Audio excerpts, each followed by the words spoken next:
जनपद बहराइच के मैसी तहसील में एक बार फिर जंगली जानवर की दस्तक से लोगों में डर का माहौल कायम हो गया है। हरदी थाना क्षेत्र के बदनपुरवा, मोतीपुरवा और सिसैया गांवों में देर रात तब अफरा तफरी मच गई जब एक जंगली जानवर ने अचानक ग्रामीणों पर हमला कर दिया। इस हमले में राजकुमार सिंह, त्रिलोकी, खैरुनिशा और रंजना गंभीर रूप से घायल हो गए। घायलों का इलाज स्थानीय अस्पताल में चल रहा है। घटना की सूचना मिलते ही क्षेत्रीय विधायक सुरेश्वर सिंह आधी रात को ही गांव पहुंचे और पीड़ित परिवारों से मुलाकात कर हर संभव मदद का आश्वासन दिया।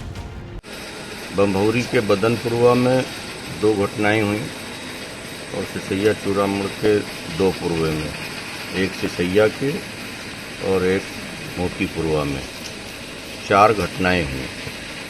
किसी वन्य जीव द्वारा काटा गया है, जिसमें 2 पुरुष हैं, 2 महिलाएं हैं। अब ये वन्य जीव है, कौन सा वन्य जीव है तो दिन में पड़ताल करने पर मालूम होगा। खेतों में नमी में जब उनके पद चिन्ह देखे जाएंगे, लेकिन सतर्क रहने की आवश्यकता है, क्योंकि गत वर्ष इस तरह की अनेक घटनाएं इस क्षेत्र में हो चुकी हैं। 5 भेड़िए गत वर्ष पकड़े गए थे, 1 भेड़िया इस वर्ष भी पकड़ा गया था। हो सकता है भेड़िया हो सकता है अन्य कोई वन्यजीव हो। अब देखने का विषय है और शासन प्रशासन इसमें लगा हुआ है और तेजी से। सूचना मिलते ही वन विभाग और पुलिस की टीमें भी मौके पर पहुंच गई और हमलावर जानवर की तलाश में जुट गई।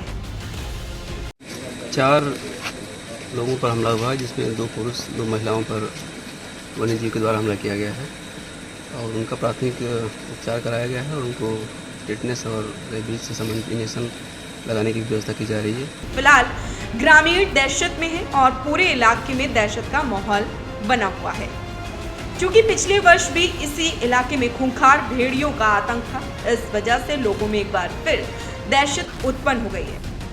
उत्तर प्रदेश के बहराइच में एक बार फिर दिल दहला देने वाली घटना निकलकर सामने आ रही है। यानी जिस तरह से पिछले वर्ष में बहराइच के मासी इलाके में भेड़ियों का जो आतंक था वो लगातार देखने को मिल रहा था, ऐसे में यानी बीती रात में जिस तरह से 4 लोगों पर जंगली जानवरों के द्वारा हमला हुआ, जिसमें 4 लोग घायल हो गए, जिसमें 2 पुरुष और 2 महिलाएं हैं। घटना स्थल पर कुछ ही देर के बाद जो उसी इलाके के मासी इलाके के जो विधायक हैं सुरेश्वर सिंह, वो वहाँ पर पहुँचे घटनास्थल पर। उन्होंने घायलों से मुलाकात की, हर संभव मदद पहुँचाने का भी प्रयास किया है। उन्होंने ये बात भी कही है, साथ ही साथ इस बात का भी जिक्र किया गया उनके द्वारा कि ये भेड़ियों का भी आतंक लग रहा है और किसी अन्य जीव का भी आतंक लग रहा है। यानी ये अभी तो जाँच का विषय है। बहराइच से जनपद न्यूज़ के लिए रिजवान खान की खास रिपोर्ट।